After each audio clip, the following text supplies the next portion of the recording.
يا صباح الفل. تعالوا بقى اخدكم معايا في يوم من ايام سنة اولى جواز واوريكم الروتين بتاعي النهاردة.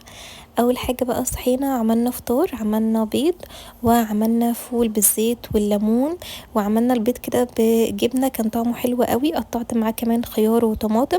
فطرنا بقى الحمد لله، وبعد الفطار عملنا كوبايتين شاي كده بالقرنفل علشان بقى اشربها واقوم ابدا اجهز الغدا والحاجات اللي ورايا. اول حاجة عملتها اني شغلت البوتاجاز على البطاطس والبنجر عشان يلحقوا يتسلقوا، وبعد كده كان عندي شوية غسيل في الغسالة فقلت اشغل عليه لحد ما اخلص الغدا. قطعت بقى اللحمة شرايح وتبلتها عشان النهاردة هعمل بيكاتا. هنزل لكم الطريقة بتاعتها ستوري على الانستجرام بكل التفاصيل.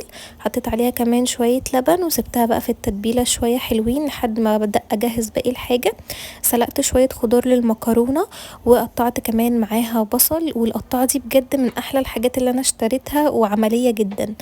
بعد بقى ما سبت اللحمة تتبل شوية، نزلت في الطاسة كده بشوية زيت وبدأت اشوحها، وحطيت عليها بقى شوية مية وسبتها لحد ما تستوي خالص. ودخلت بقى نشرت الغسيل عشان كانت الغسالة خلصت فقلت نشره بالمرة. سلقت بقى المكرونه وحطيت عليها شويه ملح وشويه توابل، ونزلت عليها بقى بالخضار. هنزل لكم برضو الطريقه بتاعتها كلها على الستوري. وبجد المكرونه دي بعمل منها كميه وبشيلها في التلاجة، بتطلع حلوه قوي في بقى عشاء او غدا، بتطلع خطيره. اللحمه بقى كانت اتشوحت خلاص فقطعتها قطع صغيره كده. وحبه بقى اللبن اللي كانوا في التتبيله دول انا ما رميتهمش، زودت عليهم شويه كمان وحطيت عليهم شويه توابل ومعلقتين دقيق وسبتها كده لحد ما يبقى الصوص كريمي كده وخطير.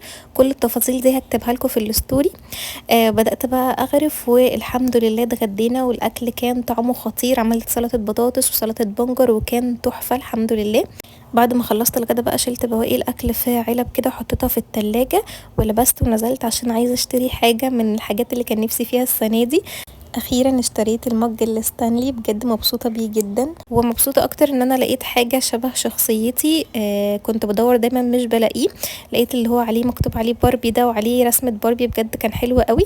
كان عندي بقى شوية مواعين من الغدا فقلت اغسلهم كمان بالمرة وانضف البوتاجاز لانه كان اتبهدل حرفيا. وبجد مذيب الدهون ده من روز جاردن خطير، وسعره كان حوالي 70 جنيه، بس بجد حلو قوي قوي وبينضف حلو جدا. خلصت بقى البوتاجاز الحمد لله ودخلت على الرخامة اللي جنب البوتاجاز لان دايما بحط عليها وبتكون متبهدلة، فبمسحها اول باول كده برضو عشان لو عليها دهون او اي حاجة. حطيت بقى شوية معطر في الحوض عشان بيخلي ريحة المطبخ حلوة قوي. وقعدت ارسم شويه. بعد كده بقى بعد ما خلصت رسم قلت اعمل ايس كوفي. والطريقه دي بحبها قوي الايس كوفي، بحط صوص الكراميل اللي انا عاملاه تلج ولبن وبضرب شوت القهوه على جنب. بعد كده بفضيه عليهم بيبقى طعمه خطير يا جماعه، جربوه بجد تحفه.